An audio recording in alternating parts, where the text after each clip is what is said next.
60 మంది నాయనార్లలో రుద్రపశుపతి నాయనార్ ఒకరు. సన్యాసి కూడా రుద్రం చదవాలి. అభిషేకం చేయకపోయినా రుద్రం పారాయణ చేస్తే వెంటనే పాపములు పటాపంచలు అవుతాయి. రుద్రపశుపతి నాయనారుకి ఒక లక్షణం ఉండేది.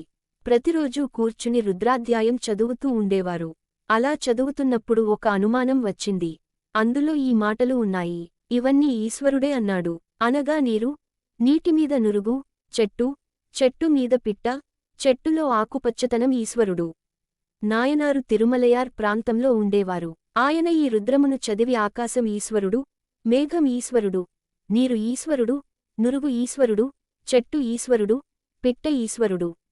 కాబట్టి నేను ఇంట్లో కూర్చుని వీటన్నింటినీ చెప్తుంటే ఉపయోగం ఏమిటి?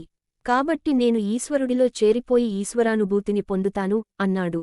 ఒకరోజు ఎవరికీ చెప్పకుండా తెల్లవారుజామున గ్రామం నుండి బయలుదేరి గ్రామం వెలుపల కొండ నుండి ప్రవహించే ప్రవాహంలో నడుములోతు నీటిలో నిలబడ్డాడు.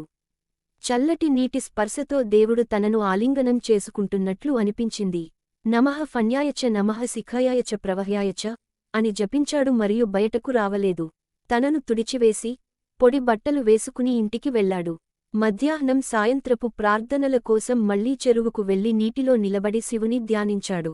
తన చుట్టూ ఉన్న ప్రతి వస్తువులోనూ శివుడిని చూశాడు. సాయంత్రం కూడా అదే జరిగింది. ఇది అనేక రోజులు కొనసాగింది.